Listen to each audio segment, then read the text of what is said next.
Ladies and gentlemen, boys and girls, welcome inside Garage Door Sports, your no-holds-barred weekly discussion on everything in the sporting world.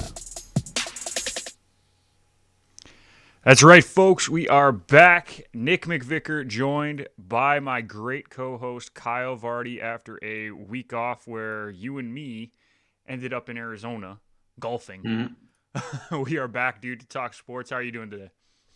Doing good. Yeah, it wasn't exactly happy to come back for work, but I mean, definitely need to come back. So yeah, we kind of did, and it sucks. I ended up working 26 hours the weekend after we got back. Yeah, that's nuts. 11 and a half Saturday, 12 and a half on Sunday. Yeah, it was not fun. But hey, you know what? We're happy to be back. We got a lot of sports to talk about because we got to fill 2 weeks. We actually get to talk about the Suns, who we went and saw while we were in Arizona. We're going to talk a little NHL action too. Got a little soccer to get to. I know, craziness, but we got some soccer to do. But let's start before we do that, because it is still November, dude. Got to talk November. You're still rocking the mustache. It's filled in with the beard nicely now. I will say it was a little rough there for a while, but November is a great cause, raising money to help support men's health around the world. Kyle, you want to add a little more in there as we go? Yeah, as I said before, it's something I've always wanted to be doing, and obviously, I've had a few backers on my cause, I guess if you could say. And then at the end of the month, in the next couple of days, I'm going to donate again for myself. So it's been fun. It's been, I had definitely some weird looks when it was just the mustache without the beard coming in as well. So definitely was something that it was kind of refreshing, I guess what you could say. So it was good. It's been good, and I'm happy to support a great cause. So. And it is a great cause, and we love to see that you've been doing this, because you've been talking about this since high school, really. But more recently, you've been talking about getting it properly done. So the fact that you did it, we support you. We're gonna be all in your all in your corner, as we have a little guest for the first time on the show. He hasn't made an appearance yet. I don't think so. That's Cooper, folks. But I have his glove. Oh, see, that's and why. So he's all for jumping up on me right now. So that's why. And there he goes. Well, as we were saying, make sure you donate to Movember. The cause is well worth it, and we will support you any way we can, Kyle. And of course, we'll always support any cause that helps men's health. And if there's one that is women's health too, we will definitely get behind that when it comes around. So, let's get right into our kickoff segment, dude. Sponsored by Canada Kicking Academy, calling all kickers and punters in the Southern Ontario region. If you are looking for year-round professional development with elite competition, you need to train with the Canada Kicking Academy. The Ferraro brothers, Daniel and Gabe, are both University of Guelph alumni, and after illustrious university careers, they want to take your special teams game to the next level. If you want more information, visit them at CanadaKickingAcademy.com or follow them on Instagram at Canada Kicking Academy. And today, dude, do you know where we're going with this one? We got to go to my team. And Ole is out, finally. Hashtag Ole out has been trending for, 3 months it feels like? Yep. Well, he's gone. Is it the right decision? That he is. I don't know. But he's gone. And you know what? It's actually kind of funny. Like, it happened after the 4-1 loss to Watford, and honestly, they looked awful that game. Just pathetic, putrid, didn't deserve to be on the field. Yep. But he actually was pretty successful as a manager. And I know that kind of sounds funny. Like, everyone's like, oh, well, like, he obviously didn't do well. He had a 54% win rate, which, out of all of the managers United have had since Sir Alex Ferguson, it's second behind only Mourinho, who everyone said was super successful, and Mourinho had 58% wins. It's really not that bad. He won 91 matches out of 168. Yeah. I mean, I would debate that the team he had, it definitely has the quality to beat that percentage though. Like Absolutely. I would say he played down to where that team potentially could have been. And I think that's why everybody's so up in arms is because the team they have right now, and I think the team they had last year should have been way more successful than they should have been. Like they should have won. They should have beat Villarreal for the Europa. Yeah. They should have. But they did not play well enough to expectations there. Well, also De Gea had a bad game. 100%. But at a certain point, you also have to, you can't No, look absolutely. I'm not. purely. I'm not denying the fact that Ole Yeah. is at fault as well. But I'm just saying, like, Yeah. De Gea had a really bad game in that final. Like, he did not look like 100%. De Gea. And I mean, you look at this season, and yes, they're in. I think they're eighth place right now. Yes, they're 3 points out of being in sixth. But I mean, the team should not have 17 points after 12 games. No. That's just not. That's not good enough. And I think it honestly it's partly because people who are Man U fans, no offense to you and Irfan, um, they're used to such high expectations that when those expectations aren't met, all of a sudden it's the manager's got to go. We got to go. Gotta Like, go. it's got to be gone, right? And you don't look at Harry Maguire, who's been the definition of dog shit this year. Yes, he has. For Don't like try and half the defend games, it. yes. Don't For half try the and games. defend it. No. He's been I'm terrible. saying half the time he has been, half the time he's been very good. That's the problem. Yeah. It's just the inconsistency, and that's. I think you can say that for a lot of the team though. Like it's not just Yep. Maguire.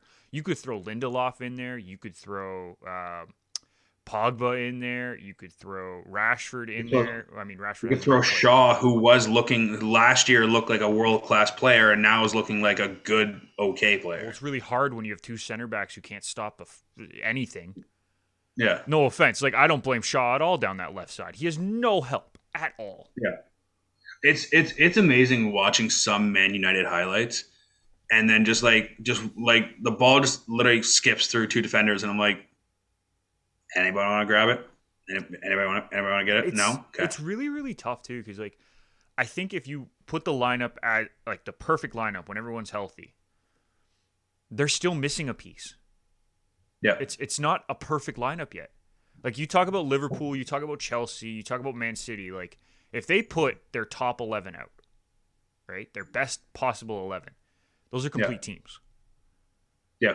United is still missing one piece, and it's blatantly obvious on the defensive end, and it's not a center back, and it's not a wing back. It's a center defensive mid, like a true center defensive mid, right? Like if they had that, and I've been talking to so many people about this, if they had that, Pogba doesn't have to play beside Fred or McTominay anymore. No. 'Cause No. that's not And his role. honestly, what you really need is you really need Matic in his prime is what you really need. Yeah, someone like that, or like an Owen Hargraves or a Michael Carrick back in the day, like those guys, in their Well, prime. That's the kind of player you need. You need an N'Golo Conte. Is what you really need. Well, yeah, but that's what those guys were back in the day. That's what I'm saying, Yeah. though. Like I agree with Yeah, you 100%. Yeah, and it's one of those. To me, I think the other thing, and this isn't on Ole, and I think he kind of got shafted a little bit this year, is I think bringing in Ronaldo was a mistake. Because right now, the way that team is playing, they're trying to funnel everything through him essentially, and I think they're missing that piece. And I think bringing in also him handling Sancho was a whole That different was a issue. mess. That was a mess. But it's almost as if like the players that they're playing right now are to me, obviously this is outside, they're much more focused on pushing forward and actually using the everybody. But the way Ronaldo plays, everything has to be funneled through him. So it's a very When much a he's at the disconnect. top, it doesn't need to be that way. That's just how they were playing. I'll agree with you. That's how they've been playing. Okay. But when he's playing as the top, as the striker, that's not how he demands the ball. He demands the ball in the box. That's where he wants Yeah. it. He doesn't want it in the build-up play. And that's Yeah. the problem, is that they've been trying to funnel everything to him and then back out wide and then back into the box, or backwards Yeah. and then back forward. That's not how it needs to work with Ronaldo up top. If Ronaldo's up top, you want him to get the ball in and around the box. You don't really need him to be getting the ball at half or 2/3 of the way up the field.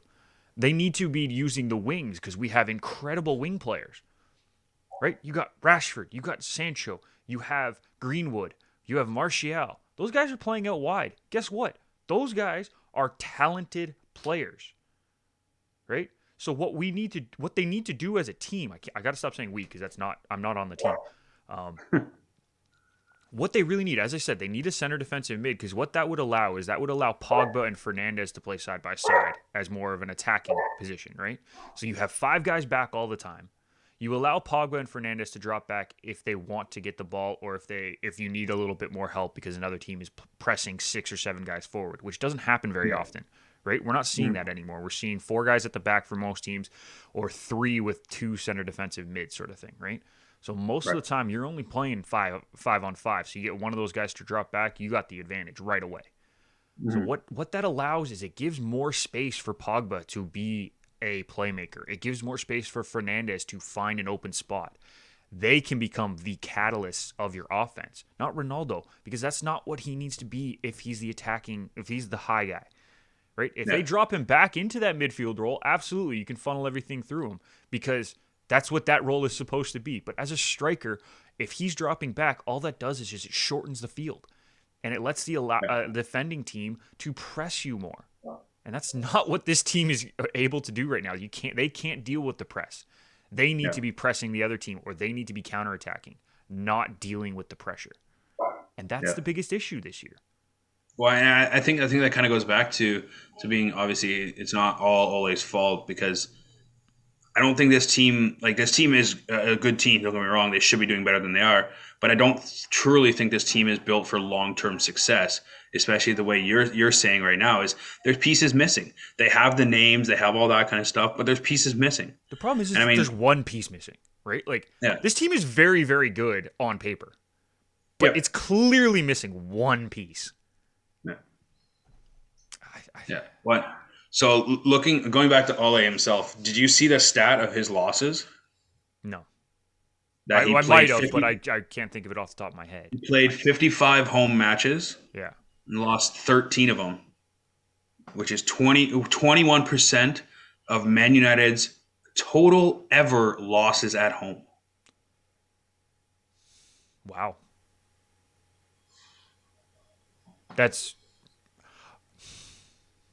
That just surprises me. It feels like I don't know. I don't know what to say to that. Like it does. It sounds weird. It doesn't sound right. So Alex Ferguson had 405 home matches. Right.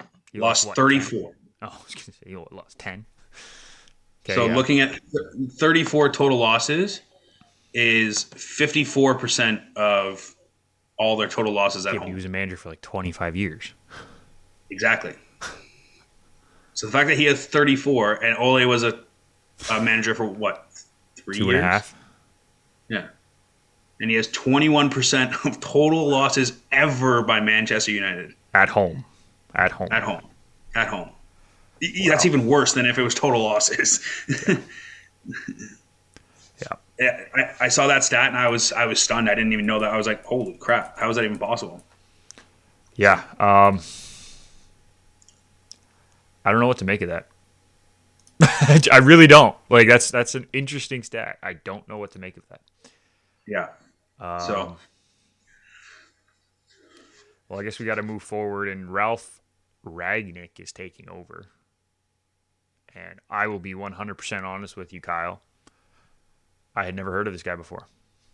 Yeah. Not that he hasn't managed. He's managed a bunch of places in Germany. He's been at Stuttgart. He's been at Reutlingen. He's been at Hanover. He's been at Schalke, Hoffenheim. He was RB Leipzig for a little bit. He's jumped around the Red Bull teams a little bit as a sporting director now. And he's now at Loco Moscow as the managing director of sport and communications. But he still is technically going to be with Loco Moscow. He is on loan with United for the remainder of the season. He's not actually signed by United. I didn't know you could loan a manager. It's a really weird situation, and I don't know how I feel about it. Yeah. because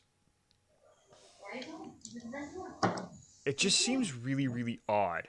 So they're releasing him from his contract, and he signed a 6-month deal with United, Right. and he's going to work at a 2-year consultancy role after the season's done. So he's literally just manager for the season.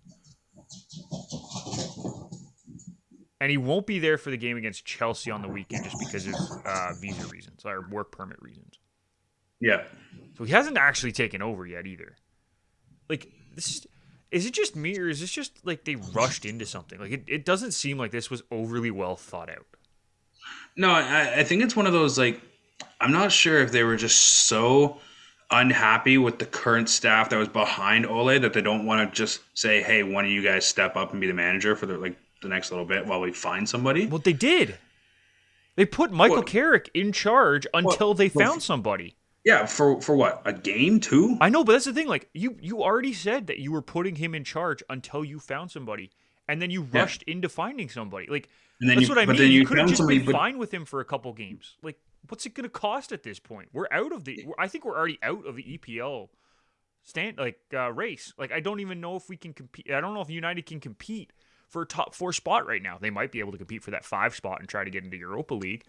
Like, the goal now is just Champions League, and we don't have an important Champions League game until the new year anyway. You have time. Why rush into this with Ralph? I think Ralph is a great position to bring in for like the director role afterwards. Don't get me wrong. I think that's a great idea. Mm-hmm. But it just seems really, really odd that he's going to be the manager for 6 months and then just go into a consultancy role. Like, well, that's what, like, especially with what you said his last previous jobs was. It sounds like he hasn't even managed for the last 3 or 4 years. So it's he hasn't. So to me, that's one of those, something's not adding up. I don't know.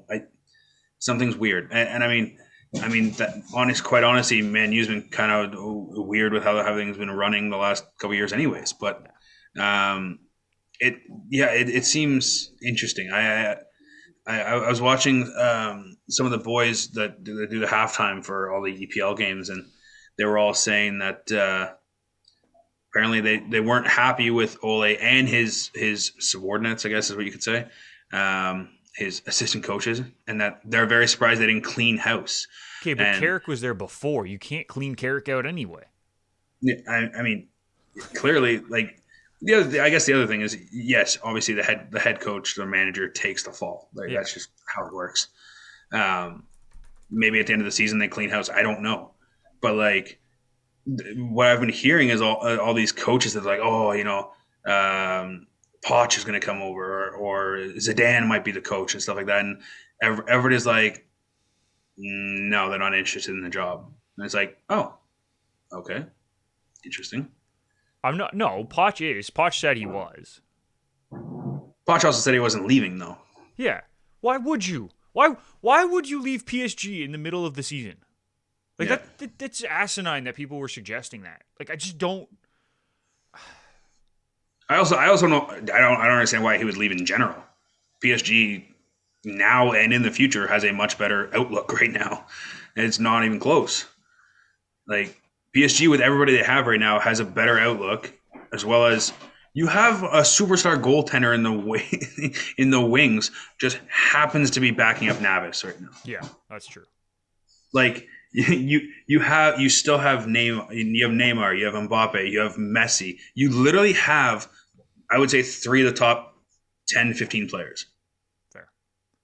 I don't know. I'm just floored. And they're all young. Like, Messi's the oldest one, and even then, I still think Messi has at least another 2 or 3 years. I think he has 2 years, and then he goes back to Argentina. But that's just me personally. He'll go to Miami, play in the MLS. Maybe he'll come to Toronto. We have a DP spot available now. Yeah, he's going to go where it's 85 degrees all year round. Yeah. You think he's going to go from Argentina, where it is quite warm in Argentina, it gets cold in the winters in Argentina. You forget Argentina is the bottom part of South America, dude. No, I know that. I'm not denying that. I'm just saying it's not. It was what, -2 yesterday. Yeah, he doesn't have to be here in the winter. TFC ended. Yeah, he does. If TFC makes the playoffs, he would. I didn't say they were making the playoffs. Well, if Messi's on the team, they sure as shit better make the playoffs. Why? We have no defense. Doesn't matter. Messi in It the kind of MLS is does. going to score 75.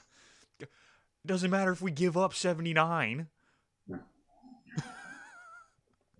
So I don't know, It's a different but argument. But either way, United is going to be in for one until they truly find the next manager and bring in the correct pieces to make this team successful again. So yep. Yep. I have nothing else to say to that because yeah. it's just really, really frustrating to watch this team have the talent that they have. And they do have talent. And Kyle, you're not a Man United fan, so you can agree to this. They have talent. 100%. They just can't figure out how to put the talent to good use, I guess, at this point. That's a I'm problem. saying two. I'm saying 2-0 Chelsea tomorrow. I would probably say that's a very generous scoreline. We're gonna get some goals up, and then we're just sit back. It's what we do, But especially. I could still see it being like a 3 or 4 game.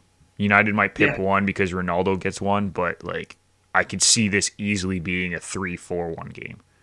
I actually want to know the stat of how many goals Ronaldo has scored in the last 10 minutes when the game is completely out of reach, and that he's like either got a PK or something where it's now it makes it 4-1 instead of 4-0. Because I feel like I look at the stats and every time he scores, it's 81st minute, 85th minute, 90th minute, 90 plus 6. It's like, what the hell? Let's see. Goals by minute. This is why I love Transfer Market, by the way. Yeah. How detailed can we get for goals by minute? This season, he has 6 Champions League goals, and 4 of them are in the last 15 minutes. Okay, that makes sense. He only has 4 Premier League goals, and none of them are in the last 15 minutes, though. So maybe it's just the Champions League games that I'm noticing Yeah, more. Yeah. he does it a lot in Champions League for sure. I'll give you that. Last year he had 29 goals in Serie A, and 9 of them were in the last 15 minutes. I don't know if that. Wait, hold on. Ronaldo only has 4 goals in 12 games. Yep, it seems like a lot more. Okay. But all his goals have come in big moments for the team, so it just seems like he's scoring a lot more because we only hear about the big ones, and Right. then all of a sudden he's just only has 4. I'm very surprised by that. I'm looking at it right now. I thought he had 8. Yeah. Let's confirm with the score app. This is gotta love phones, folks. This will be my last question for you then on this topic. Obviously, we need to move on eventually. Yes, we But do at some point. do you think the team would be better off with Cavani at the top rather than Ronaldo? No, I think No. I actually think Cavani's the perfect guy to come off the bench in place of Ronaldo. Right. Right? Like I think you start with Ronaldo those games, and then you have, I mean, in a perfect world, you have Rashford and Sancho on opposite wings, in my opinion, Right. because then you have the speed of Martial and Greenwood coming off the bench, depending on who you want to bring in and which side you want to put them on. Right. Or if you want to put Martial up top or Rashford up top, you can also do that as well. And then you have Cavani being the big bruiser, but also good in the air, a good guy to, like, if you want to change the formation and put 2 strikers up top, right? Cavani's the perfect guy to play off of Ronaldo.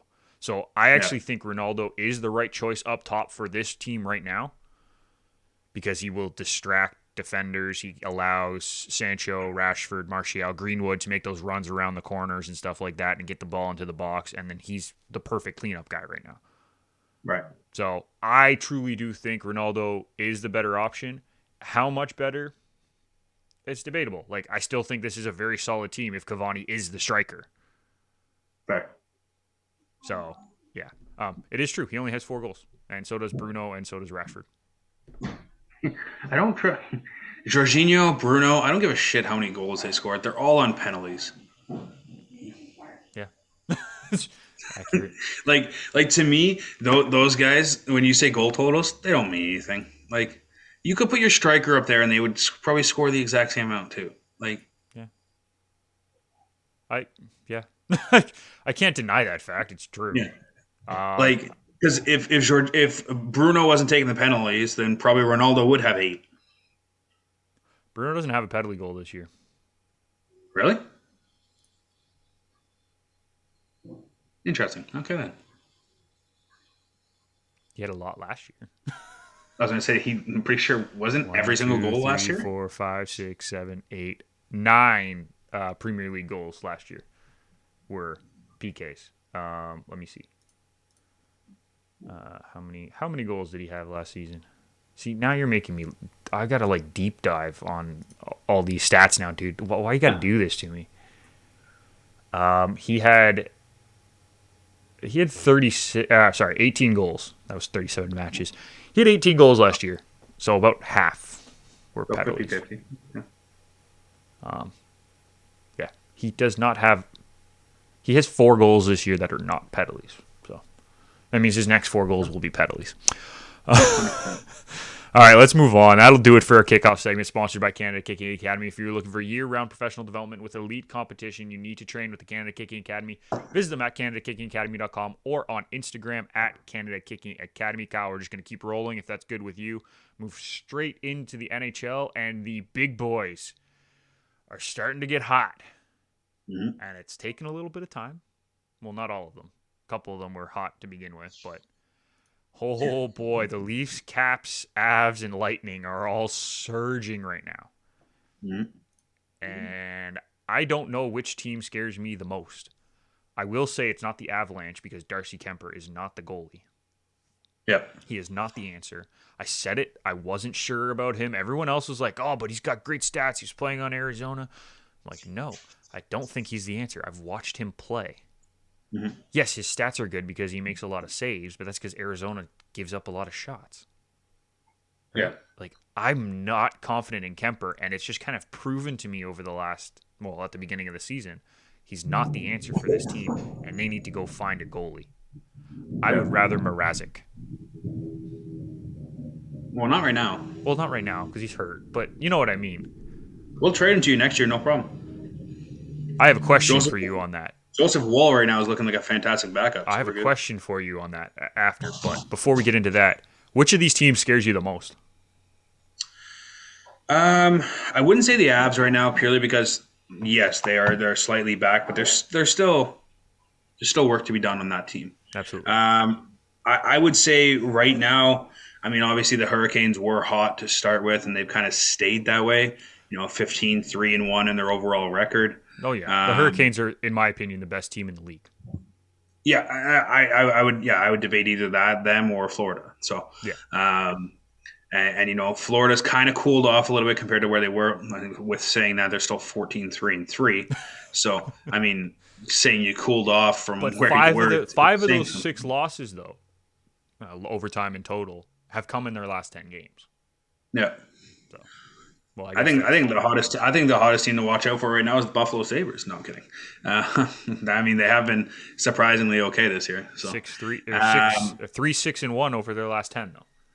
yeah, no, I would say right now I would say the Caps are the to me the most dangerous team. 8-1-1 in the last 10, and they've been surging. That's the biggest problem. Biggest problem for other teams, not them. Um, you know, Ovi, TJ and I had this discussion last night. Obviously we were saying before the season that Matthews right now is the better player than Ovi. We're not going to get into that. It's part of it, but right now Ovi looks like he's back to his old self. A hat trick last night, He's on and pace all for of a sudden, 70 goals. yeah, it's That's stupid. ridiculous. It's stupid, and it's like one of those like, hey, all the power to him. Like I want him to beat Gretzky's record. We discussed this before, and it's like There's no downside to him breaking the record, and I want him to do it. So like he's been on fire, and he's bringing the Caps with him, and everybody else is kind of falling in line. Just think of where this Caps team could be once Backstrom comes back too. Like Backstrom will be back in the next month or two, I think. Yeah. Um, and all of a sudden, now their number one center is back in the uniform, right? So it's like it's kind of crazy to think where they possibly could be here. So I mean, the goaltending's been good. Like I wouldn't say it's been. I don't think it's been outstanding by any means. Maybe I'm wrong, but um, to me, it's been good enough. Right, the save percentage isn't there necessarily, but the goals against average is pretty good. So. I mean, you take that. You take it, and to me, that's the team to watch out for in that Metro. And in saying that, we're also just said Carolina. who we think potentially is one of the best teams in the NHL right now, is tied with them for first in that division. So that division is scary. It's for sure. Absolutely, and I 100% agree with you that that division is scary because if you look at that division behind them, the Rangers are playing really, really good hockey. Like we didn't bring them up in this because they're below 8 wins in their last 10, so I didn't want to put them as surging. But they have 7 wins. They're 7-2-1 in their last 10 games. Columbus is 7-3-0 in their last 10 games. They're a surprise right now. Pittsburgh's playing pretty good hockey, in my opinion, this year. Not great, but they've also been dealing with injuries to their 2 best players most of the year, and half of their roster was missing for 2 weeks. Yep. I would even say New Jersey and Philly are playing decent hockey. Both are sitting on 20 points. Carter Hart is showing flashes of being that great goaltender again. Mackenzie Blackwood has looked good as well. Like, that whole division, if you look at it from top to bottom, the most goals they've given up is 56 goals. Yep. The fewest goals given up in the Atlantic division is 48 from the Leafs. That's 8 goals more than the Leafs. Like, that just seems crazy to me. And I know the Leafs division is awful right now. The bottom 3 are or I guess the bottom 2 more than anything. Buffalo has looked okay. But Montreal and Ottawa are pathetic. Like, bad. So, at the beginning of the year, I told you I didn't know which division was going to be better, the Atlantic or the Metropolitan. I could see both of them being very competitive divisions. In my opinion, Metro is now, like, way above and beyond the Atlantic for competitiveness this season. Yeah, I know. I no longer. TJ and I all have this debate all the time, right? You know, which one's better? Oh, you guys get to play. You guys get to play Ottawa 4 times a year. That's why the Leafs are. That's why the Leafs have so many points. It's like, well, whatever. But like, I won't have that debate anymore because Montreal, obviously, Price eventually coming back. That's not going to save their season. Sorry, Habs fans, it's not going to save your season. Your team sucks. They're bad, man. They're bad. And to be honest, like Ottawa, I don't know. They have the pieces for the rebuild, but just something's not clicking. And it's they thought they had the goaltender of the future in Matt Murray, and all of a sudden Matt Murray, he's been terrible. Like he's been horrible. And I don't know if it's Ottawa's relying too much on young players to develop in front of them. They don't have the veteran pieces to kind of lead them out of the rebuild part. I don't know what it is. They've just been horrible. And to be honest, there's not a whole lot of hope for the future right now for them because, yes, they have the young players, but if the young players don't show up, it's kind of hard to do anything. Yeah, and it's weird because, like, at the beginning of the season, I would have said Ottawa is poised to be like a 5th or 6th team in the Atlantic Division. Yeah. Right?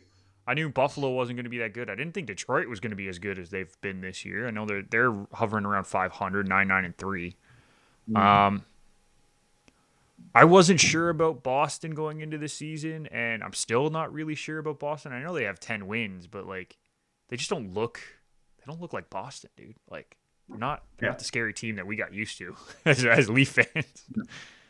No, and to be honest, I knew Boston wasn't going to be like that going into the season. Yeah, exactly. Yes, albeit they only have 17 games played, so they're really not that far back. You get a couple more wins there. Yeah. The Leafs have played 5 more games and have 11 more points. So, Boston wins all 5 of those games, they're all of a sudden a point behind. Right. So, you give them that. But you're right, Boston. They just don't look like a dangerous team. No, I mean they got pumped by the Rangers yesterday. Yeah. And it's one of those.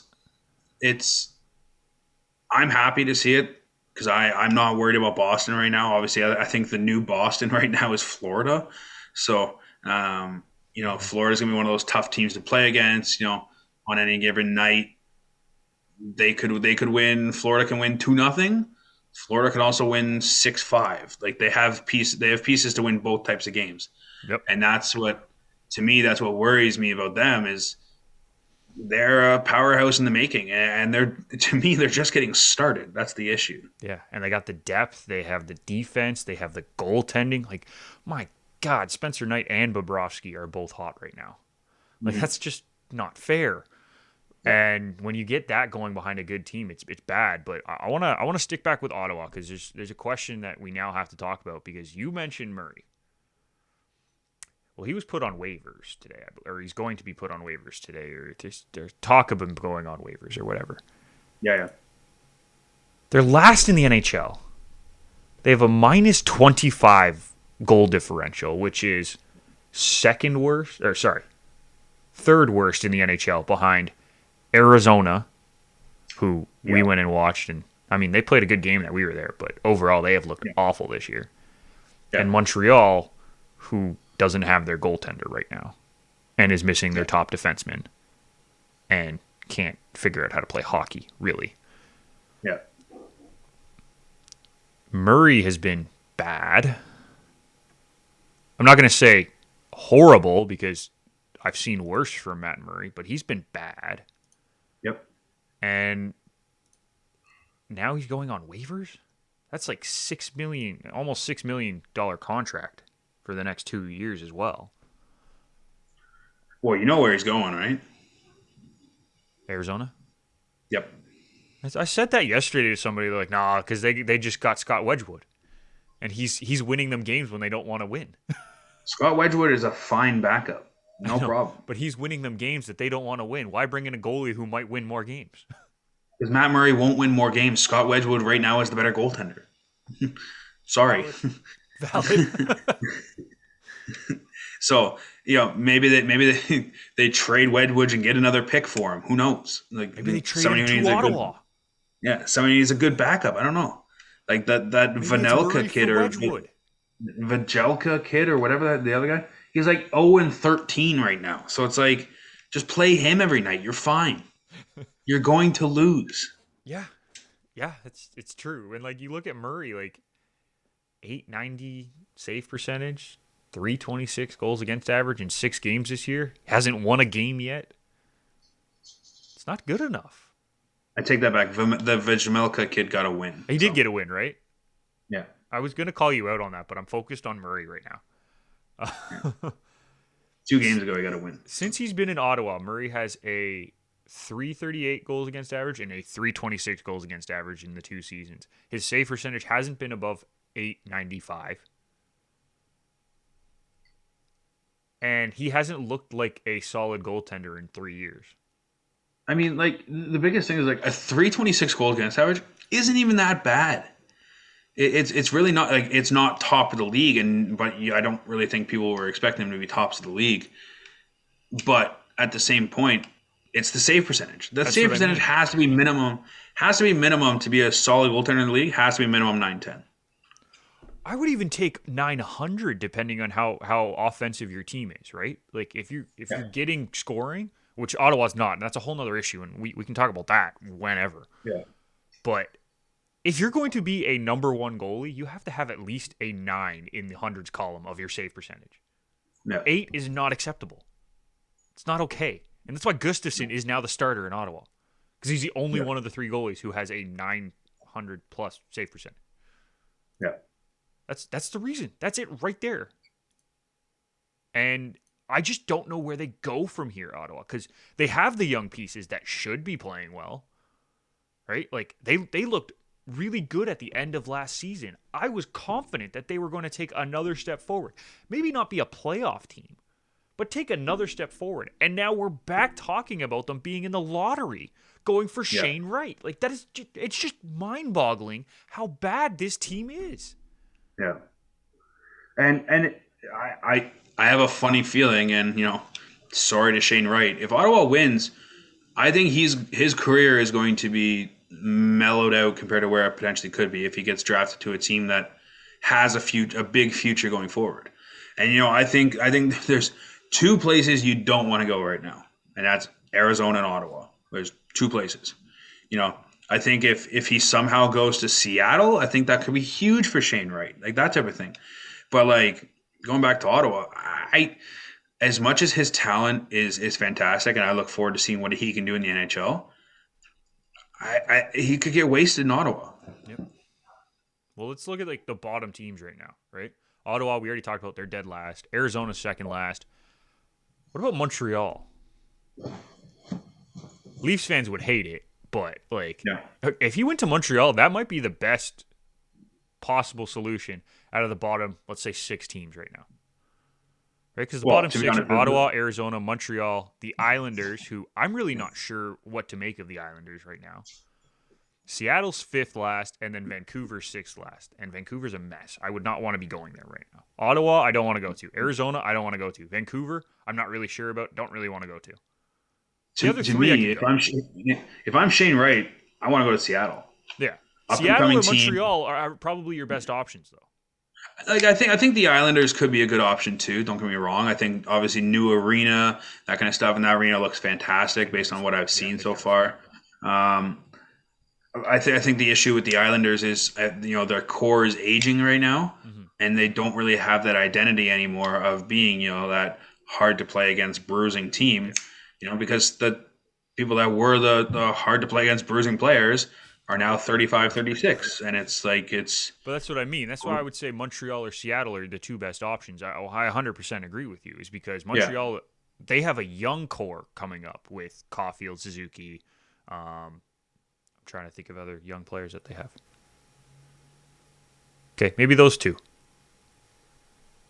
Yeah. But they're also not super old, other than like Weber. Yeah, no, and I, to be honest, right now Montreal has to figure out a way to get rid of those terrible contracts. Right? Gallagher's contract absolutely horrendous, and even right now, I would say Anderson's contract is absolutely horrendous right now. Yeah. Not necessarily money value, but term. But you can't justify that term right now with how that team's playing. Yeah. And right now, I don't think that contract's very tradable. True. Right, but then you have them, or you have Seattle, who is still trying to find an identity, trying to find a role in the league, and I think they have some good pieces. So you add a Shane Wright to that. That's totally good. All right, Kyle, it's time. We're gonna start a new little segment here. Okay. I wanted Irfan to be here as well, but you know what? We're gonna start the segment anyway. It's called GM Hat. So put your GM hat on, dude. You are now the GM. Kyle just turned his hat around, folks. You are now the GM of the Toronto Maple Leafs. I know this is your dream job. Yep. As the GM of the Toronto Maple Leafs, what do you do about the contract situation with Jack Campbell right now? Is this something that you are going to try to push through, get it done in the season? Are you waiting until the season's over to see how he does in the playoffs? Or are you going to probably just let him walk because you got Mrazek and Wall? I want to see, as the GM, what is your thought? My thought, if I was the GM right now, would be Mrazek's gone. Sorry. Good. Like it. I don't like. I liked the contract originally because I wasn't quite sure what we had in Campbell, and now based on what I've seen from Campbell, I'm good. I would have signed Mrazek to a 1-year deal, and I would have said, "Hey, come in. We'll split time, no problem. We'll do whatever. Obviously, can't stay healthy because you can't really split time when you're on the IR. Yes, but at the beginning of the season, that was the goal. Yeah, 100%.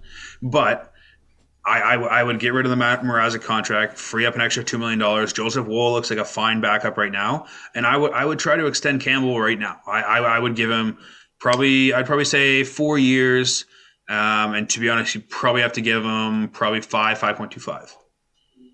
Yeah, I agree with you, and this is something that was they talked about it on Overdrive yesterday when I was driving into work. Because I had to do the Leaf game last night. I'm so tired. 10:30 start is awful. But they said, do you sign him now and risk him not living up to the potential, or do you wait until the end of the season where, let's say he wins? Say he wins a playoff round for us, or let's say God forbid, he wins the Vezina. Yeah. Right? Yeah. How much more expensive is he going to be at that point? Like right now, I agree with you. I'm thinking in the 4.5 to 5.5 range is probably where a contract for him right now would land, 4 to 5 years. Right? He's 29. That puts him at 34 if we go for, let's say 35 for a 5-year contract by the end of the season, right? Mm-hmm. 4.5, even $5 million for 5 years is, I think, a very fair contract for Jack Campbell. This guy was a career backup, obviously, but he's a solid goaltender. He always has been. Yeah. You look at his stats all the way through. He's only had 1 year in the NHL where his goals against average was above 2.85, and that was in one game for Dallas in 2013-14 before he got traded to LA, right? Yeah. In, I want to say, so 103 games, so 102 games, or 101 game that he's been in since he's come into the NHL, all the way back then. Because we'll take out the Dallas one and we'll take out the one game in LA where he didn't have a goals against average because he came in relief. Right. 102 games where your goals against average is below 2.85. Yeah. His save percentage has never been below 900. And you and me just said, we just talked about this with Matt Murray. If you're going to be a number one goalie, your goals against average, or your save percentage has to be above 900. You said above 910. Okay, he's had one season where it was below 910. And that was the last season in LA before he got traded. And even then, he had a 915 save percentage after getting traded to Toronto. Well, and that's below 910 for that LA team. That LA team was literally bottom and garbage. 285 goals team. Against average for them. Yeah, and so it's like, to me, I think the biggest thing, and I don't get me wrong, I've been a doubter of Campbell. I loved him as a goalie, but I didn't think he could truly take on the number one role. Right. That was my biggest thing, and I'll admit to it. But the biggest thing to me is he's shown he can do that. He's shown he's capable of playing, I would say 55 to 60 games. And he's also shown that he can do it in a relaxed way. Like, some guys get in that role and they get really intense, like Bennington, right? Guy's intense. Yeah. That's not exactly what this Toronto team needs, no offense. Like, they need a guy who's relaxed behind them because it then allows the players to feel more relaxed in front of him. So I love Campbell in this role. So 5 years, $5 million, sign me up. I'm in. I don't care. Get rid of the Mrazek contract. Trade him away. You don't need him. You don't. You got Wall. You got Ian Scott in the system. You still have Hutch if you really have to for a couple games, right? No, for like a game or two, Kyle. No. I'm saying if Wall and Scott are hurt. Nope. Nope. We'll bring in David Ayres before Hutchison should play another game. I'm not saying Hutchison should play another game, but in a emergency scenario, you don't need to keep Peter Mrazek in the system. Hutch can play a game in the regular season. We got the Zamboni driver. We're good. He's not even with the organization anymore. I would like to point that out. Still, we'll call him up. He'll play for us. No problem. They'll call the U of T goalie back up. Alex Bishop, or was it Alex Bishop? Is it Alex Bishop? I don't know. I'm assuming Bishop was the last name. I know that. I think it was Alex Bishop. Yeah. But like, they have options in the system to be a backup goalie in case of injury, right? Joseph Walls looked very good in 3 games. I know it's 3 games. It's a small sample size. He's given up 5 goals in 3 games, 1 shutout, gave up 1 goal last night against San Jose, who in that third period, I thought they were going to score 1 or 2. Not going to lie. They looked dangerous in patches there. Yeah. I know you probably weren't watching the game, but I was on the ice, so no. At 1 in the morning? Oh, no, I was on the ice and I was sleeping. Yeah, that's what I mean. You were not watching the third period of that game. You might have caught the first period, maybe the second after you came home. But no, he was thrown into a very weird situation in that third period because he barely did anything the first 2 periods, and then he looked awesome. Like, I like Wall, and he's 23 years old. You sign him to a contract extension as well because his contract's up at the end of the year. I know I think he's technically on an entry level, or not entry level, but he's an RFA. He's an RFA, right? So you sign him, you sign Campbell, or did he just sign an extension actually? Campbell, no, Wall. Oh, I don't know. But either way, this wasn't his extension year. Never mind. Yeah. So what I would do for Wall is I would give him a probably a 2 or 3 year deal, give him $1 million, right? A 2-2 or whatever like that. Say, hey, you'll be our backup. You'll play 20, 25 games a year. You'll back up Campbell. If Campbell goes down, you're our guy. And I don't think he'd have any problem with that. He's 23 years old. He wants to learn. He wants to develop. And the biggest thing is if he's 23 years old, you're potentially looking at the goaltender of the future who can learn behind Campbell, who's been fantastic so far. Exactly. So, and Campbell's as I said, a relaxed dude. So that's a guy you want to learn from because he's not going to be intense in practice. Well, and so I think the biggest thing is yes, if my GM hat on, I would get rid of Mrazek. You know, Dubas's hat, I don't think he's going to get rid of Mrazek purely because if Campbell goes down, do you want Joseph Woll as your starting goaltender going into the future? No. I think right now you would have Mrazek your backup, and all of a sudden, if Campbell goes down, Mrazek's a more than capable goaltender to carry your team as long as he stays healthy. Is a more than capable goaltender to carry your team, and I think that's the biggest thing that you know. Looking back at years of Leafs past, we never had that one B option. It was True. always our goalie and an AHL or young Come goalie. So on, let's Reimer see what they can Bernier. do. We didn't. That's a 2B 2A option. There's no one there anywhere. Um, so like to me, I think that's why. Yes, my GM hat, I would get rid of Mrazek, but at the same point, I 100% understand keeping Mrazek. Okay, Right? but here's the other option. Okay, you sign Campbell to the extension midseason. You sign Yeah. Wall to the extension midseason.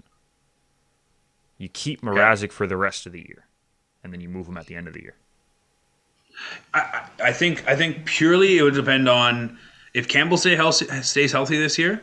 Yes, I 100% think in the offseason you could move Mrazek, and I think you can move Mrazek without retaining money to a team that needs a capable tandem option. I think and it's weird to say a guy who we just signed in the offseason moving him next year, but that's just how it works with today's salary cap. You can't justify having two goaltenders.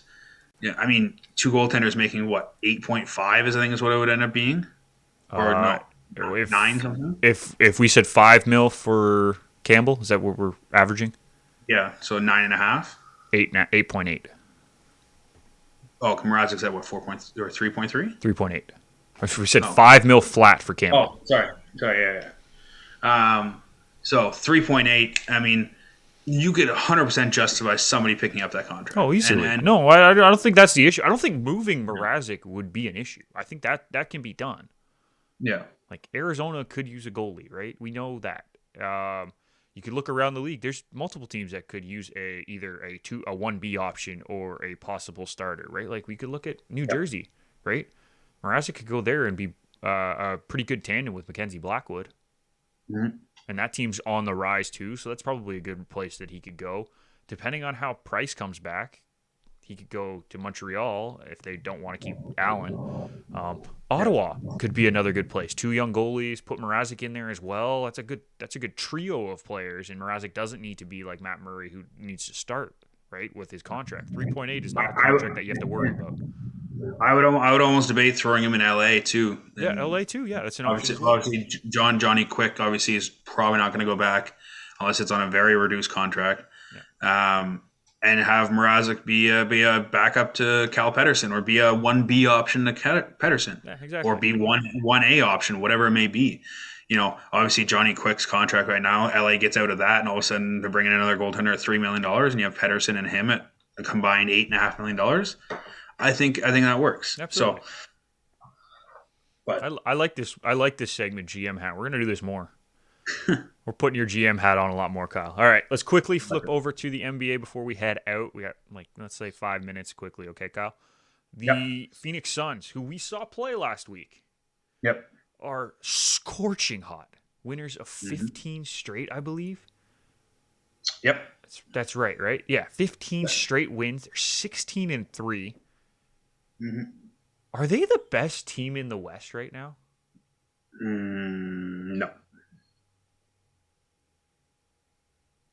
I'm assuming you they're have not. Golden State there, right? The Golden State's the best team right now, and don't get me wrong, Phoenix is on a tear. I love what they're doing. I love that team. Golden State's the best team, and Golden State's only going to get better. Yeah. Clay Thompson got cleared for practice. Clay Thompson is coming back. You add Clay Thompson to that team right now, they might be undefeated. Ah, They're 17-2 right they're now. 70-2. But the thing is, my thing is, Clay Thompson also hasn't played in a year and a half, right? Sure. So it's going to But take him. We're not getting Klay Thompson mid-playoffs Klay Thompson here. We're getting Klay Thompson who hasn't played in a year and a half and has to find his way into a new system in Golden State because it ain't the same system that he was playing in a year and a half ago. They have new players. They have new roles.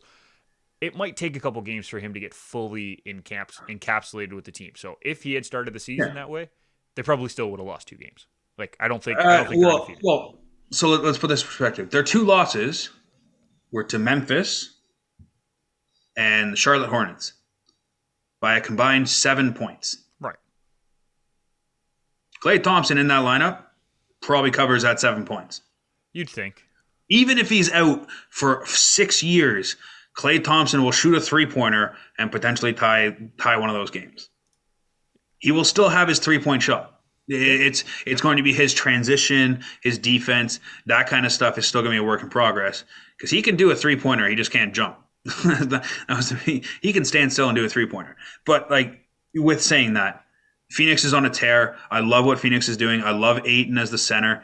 To me, he's been developing in the last couple of years on truly being that next generation 5 that you look for in every team. Sorry, 5. I meant 1. My bad. I knew what you meant. No, it is a 5. No, it is a 5. Never mind. No, yeah, I was right. One is point guard, dude. 1 is point guard. I was gonna say I was right the first time. And don't second guess yourself, my friend. Sure. I look at the Suns and I love everything they're doing. I love their bench, all that kind of stuff. Do I think they're the best team in the NBA right now? No, I think that's Golden State. Do I think they're the best in the West? No, unfortunately, that's Golden State. Are they the best number? Are they the best number 2? Yes, and I don't think it's really that close because Brooklyn has the 3rd best record. But right now, I would take the Suns over Brooklyn. It's not even close. So, I mean, it's that West is looking again like it has the last 3 or 4 years, where it's the West and everybody else. But here's the thing. I don't agree with that. I think it's Golden State and Phoenix and everybody else. I wouldn't say the West is that good. The Lakers, who we thought were going to lead the West, are sitting in 7th because they look awful. Yeah. Other than Jazz, LeBron looks fine. The Jazz are always there. That's too. But the Jazz don't scare me when it comes to playoff time. They should. They don't. I want them to. Dallas looks okay. I mean, we watched them lose to Phoenix in a game that they probably should have won because Phoenix wasn't playing that well. Chris Paul looked awful in that game. Well, and when I was saying it's the West and everybody else, I was more saying the true contenders for the title. Fair. I think are purely the West. Yeah. Golden State, Phoenix, everybody else. Yeah. You know, the second best team in the East right now is the Bulls. And do I see the Bulls as a championship team? I see them as an Eastern championship team. Yeah, they could make the championship, but I don't see them beating either one of the Warriors or Suns. You know, Brooklyn, if they ever figure out the whole Kyrie situation, could they potentially be champions? Sure, but I don't think with their current construction that they are a championship team. But that's the thing. Like I am right now, I am not scared of really any team in the East. Like I know Brooklyn's supposed to be a really, really good team. They don't scare me because even if Kyrie comes back, I know that gives them 3 ridiculous weapons. But with 2, they aren't like dominating teams like I thought they would. With Harden and Durant, I thought they would dominate teams still, and they're not. Chicago looks very good, a surprise in my opinion. I thought they were going to be like a 6 or a 7 seed maybe in the East, maybe pushing 5 at most. They look really good. DeRozan is reborn. I don't know what's going on there. Mm-hmm. But I'm still not like overly scared of them. I watched them play Toronto, and I know they beat Toronto in Toronto, but like it wasn't convincing. Yeah, Toronto's not that good of a team, so like they're okay. Don't get me wrong. I still think 42 wins. I said at the beginning of the season, I'm going to keep preaching it. I think 42 wins is where the Raptors finish, and if they finish on 42 wins, I'll be very happy that I predicted that before the season started. But that's not a good team. That's an okay team. That's an average team. 41 wins is 50%. Like, okay. Yeah. Miami, I don't really know what to make of Miami because they're either really good one game or really bad. Washington is 4th right now, and The Bucks are sitting in 6th. They've looked beatable this year. Yeah. The 76ers and the Celtics, who I thought were going to be 2-3 in the West, or 3-4 in the East, behind Milwaukee and Brooklyn, are sitting in 9th and 10th. Like, Yeah. no one scares me in the East. No. Nobody. No. Not at all. Like, I don't know. I know the worst team in the league is in the West, but still. Yeah. Also, I just want to mention that Westbrook trade has worked out fantastic for Washington. Yes, And that absolutely. all those pieces they got from the Lakers that all Lakers fans were like, "Oh, these are bums. They can't do anything." Have all of a sudden, hey, they get an actual shot and it actually looked good. Yep. Funny how that works. They look good. No, I agree. I think that was a huge trade for Washington, and it's put them into a very good spot for the future. Mhm. All right, dude. Let's wrap this up. Final thought for the week. Hit me with it. Final thought for the week. That's a good question. To be honest, not a whole lot. Patriots are going to win this week. Let's put that out there. I don't think it's actually going to be close. But no, to be honest, biggest thing I think right now is I said this. I think I said this a couple weeks ago. Lots of free agency signings in MLB, and it's actually very interesting to see how things are shaking out a little bit. The pitchers market. We had a couple. Syndergaard signing when we were gone. Matt's $21 million. signed Yeah, yeah. Mets signed Marte, Canna, and Escobar all yesterday. after 11 o'clock. Yeah. So I mean, to me, it's the interesting time of year because we got sports in the swing of things. NFL playoffs are coming very soon. We're looking about a month away from a month and a bit, I guess, because there's 18 weeks now of playoffs coming, and then now MLB signings because we got the winter meetings coming up, and it's a very exciting time. So Absolutely. I'm gonna go all Canadian on mine. okay, Ready for this?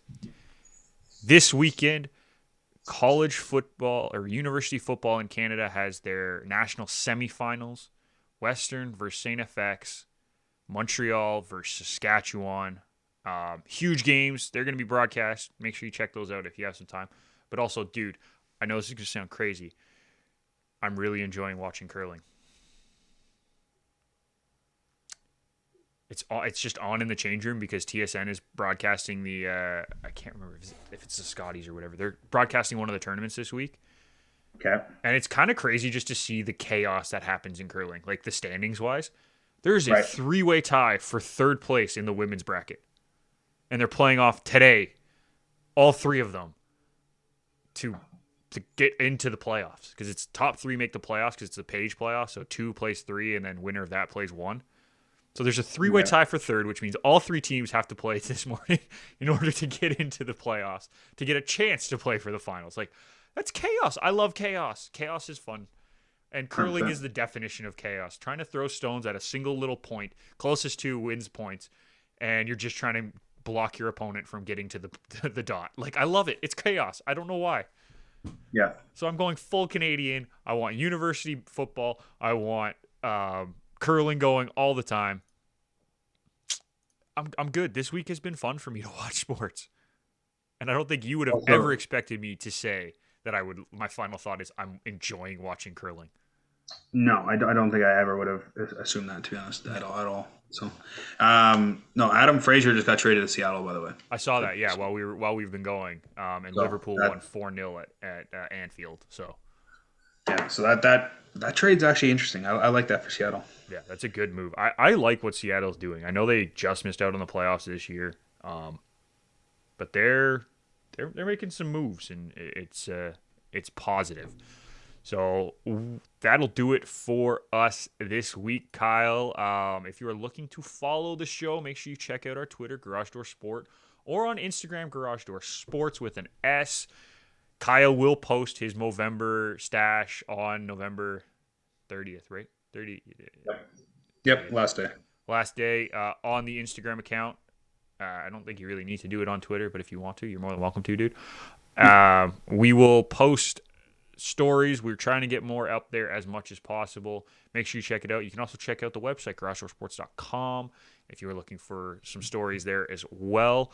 I will be covering the CPL Finals Media Day next Saturday. So make sure you check out the Instagram then, because I will be posting pictures. I will be posting interviews with players, coaches, whatever I can get. That'll be a lot of fun. It'll be cold because it's at Tim Hortons Field outdoors, so it's going to be cold. But I'm excited for that. And yeah, just lots of cool stuff happening. If you're looking for us personally, check us out at Nick McVicker and at Kyle Vardy, respectively. On Twitter, on Instagram, both of them are the same, thankfully, because we kept it simple. No underscores, no numbers, simple. Got too early. Yeah, we tried to keep it easy. Other than that, dude, always fun talking to you. Glad we got to do this again. And for everyone here at Garage Door Sports, I want to thank you for listening. And we will see you next time.